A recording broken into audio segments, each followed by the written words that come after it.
நான் அந்த கிளப்பு நடத்துறதுக்காக எங்கெங்கேயோ விலைக்கு கிளப்பெல்லாம் கேட்டு பார்த்தேன், யாரும் கொடுக்க மாட்டேன்ட்டாங்க. போனால் இவங்க வந்து ஏதாவது என் ஏரியா இதெல்லாம் பார்த்துட்டு இவங்க வந்து மோசமானவங்க, இவங்க வந்து இவங்களுக்கெல்லாம் டீம்லாம் கொடுத்தா கெட்டு போயிடும், நமக்கு மரியாதை இருக்காது அப்படின்னு நிறைய எதிர்ப்பு இருந்தது. கிளப்புன்றது எதுக்கு ஃபஸ்ட்டு? அந்த கிளப்பு வந்து Tamil Nadu football association register club. அது பண்ணாதான் லீக்கு இந்த மேட்ச்லாம் நடக்கும். இப்போ எங்கள் கிளப்பு வந்து வெள்ளைக்காரத்து காலத்து கிளப்பு. அதில் ஒருத்தர் வந்து என்கிட்ட இந்த கிளப்பை கொடுத்தார், நீங்கள் பார்த்து நடத்துங்க. நான் எல்லா இடத்துலையும் விலைக்கு தேடுறேன், கிடைக்கும், யாருமே கொடுக்க மாட்டேன்றாங்க. இன்றைக்கி கொடுக்குறேன்னு நாளைக்கு போனால் வேணாம், இவங்களாம் வந்து ஸ்லம்மில் இருக்கிற பசங்க, இவங்களால பெரிய பிரச்சனையெல்லாம் வரணுன்ற அப்படி இப்படின்னாங்க. ஆனால் எனக்கு வந்து ஏன் இப்போ ஈஸியாக கிளப்பை வந்து ரிஜிஸ்டர் பண்ண முடியாதா? இப்போ முடியாது, அதெல்லாம் ரூல் இல்லை. ஏன் அப்பத்துலேருந்து அது என்ன ரூலாக இருக்கும்? இப்போ வந்து 100 கிளப்பு இருந்தது, 180 120 கிளப் இருந்தது. இப்போ வந்து 98 கிளப்பு தான் இருக்குது. நிறைய பேர் நடத்த முடியாத போயிடுச்சு, அதனால் 98. இப்போ வந்து லீக்குக்கு 46 கிளப்பு தான் இருக்குது.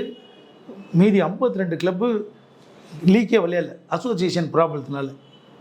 அசோசியேஷன் 2 குரூப்பாக இருக்குது, ஒரு குரூப்பு இருக்குது, இன்னொரு குரூப் இருக்குது. நாங்களும் இது 6 வருஷமாக அந்த லீக்கில் இன்னொரு குரூப்பில் இருக்கிறதுனால நாங்கள் ஆடுறதில்ல. அதனால் பிளேயர்ஸ்லாம் வந்து இப்போல்லாம் எங்கள் கிளப்பில் இருக்கிற பசங்களாம் 3 Santosh trophy, 2 Santosh trophy, 3 university எல்லாம் ஆடி இருக்காங்க. எங்கே போகிறானுங்கன்னா பெயிண்ட் அடிக்கிற வேலைக்கு போகிறாங்க. இப்போ இதெல்லாம் என் பசங்களே அடிச்சுது, என் கிளப்பு பசங்களே அடித்தாங்க. இப்போது டெய்லி எங்கன்னா 500 ரூபா 600 ரூபாய்க்கு கூலி வேலைக்கு தான் போகிறாங்க, வேலை இல்லை. படிச்சிருக்காங்க, எல்லாமே இருக்காங்க, வேலை இல்லை. சரி, இந்த மாதிரி போயிட்டு இருக்கும்போது நான் என்ன செய்தேன், நம்மளே ஒரு கிளப்பு நடத்தலான்னு நடத்தினா இந்த கிளப்பு இன்றைக்கி 34 வருஷம்.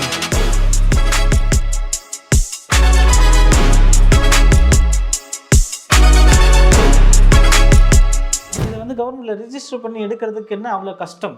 அதுக்குள்ளே என்ன கஷ்டங்கள் இருக்குது? அந்த அளவுக்கு என்ன கஷ்டங்கள் இருக்குது? நான் உண்மையாக சொன்னேன்னா 2006 என் கிளப்பு 2 கிளப்பு வச்சுருந்தேன் லீக்கில், 2 கிளப்பு, சூப்பர் டிவிஷனில் 2 கிளப்பும்.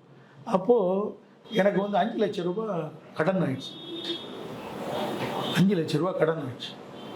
அப்போ அந்த கடன் அப்படியே பெருகின்னு கடைசியில் 2018 என் வீடே விற்றுட்டேன்.